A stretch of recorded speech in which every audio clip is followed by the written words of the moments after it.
Saravanapatti KG கலை மற்றும் அறிவியல் கல்லூரியில் நடைபெற்ற முதலாம் ஆண்டு மாணவர்களுக்கான கல்லூரி துவக்க விழாவில் மாணவர்கள், பெற்றோர்கள் என பலர் கலந்து கொண்டனர். கோவை சரவணப்பட்டி கேஜி கலை மற்றும் அறிவியல் கல்லூரியில் முதலாம் ஆண்டு மாணவர்களுக்கான கல்லூரி துவக்க விழா கல்லூரி வளாகத்தில் நடைபெற்றது.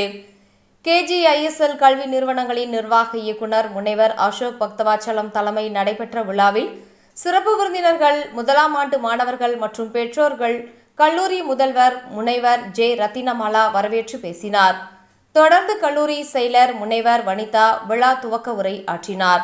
நிகழ்ச்சியில் சிறப்பு விருந்தினர்களாக ஸ்வர்கா அறக்கட்டளையின் நிர்வாக அரங்காவலர் ஸ்வர்ணலதா, பேச்சாளர், எழுத்தாளர், கல்வியாளர் மற்றும் பட்டிமன்ற பேச்சாளர் பேராசிரியர் பர்வீன் சுல்தானா, சுமன் மல்ஹோத்ரா ஆகியோர் கலந்து கொண்டு மாணவர்களுக்கிடையே உரையாற்றினர். முன்னதாக பேசிய ஸ்வர்ணலதா, தமது வாழ்க்கையில் பட்ட பல்வேறு துயரங்களிலிருந்து மீண்டு தற்போது சமூக பணியில் பல்வேறு விருதுகள் பெற்று தமது தன்னம்பிக்கையால் உயர்ந்து வந்ததை சுட்டிக்காட்டினார். தொடர்ந்து பேசிய பேராசிரியர் முனைவர் பர்வீன் சுல்தானா, கல்லூரி மாணவ மாணவிகளின் இந்த இளம் பருவம் வாழ்வின் முக்கிய முடிவுகளை எடுக்க முக்கியமான பருவம் என குறிப்பிட்டார். எனவே இந்த கல்லூரி வாழ்க்கை என்பது வாழ்வின் வெற்றியாளர்களை உருவாக்கும் இடம் என தெரிவித்தார்.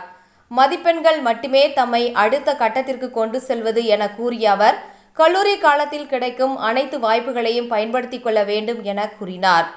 நிகழ்ச்சியில் KGISL கல்வி நிறுவனங்களின் தலைமை நிர்வாக அதிகாரி அரவிந்த் ராஜேந்திரன், KG கலை மற்றும் அறிவியல் கல்லூரியின் துணை முதல்வர் முனைவர் வித்யா உள்பட முதலாம் ஆண்டு மாணவர்களுடன் பெற்றோர்கள் மற்றும் உறவினர்கள் என பலர் கலந்து கொண்டனர்.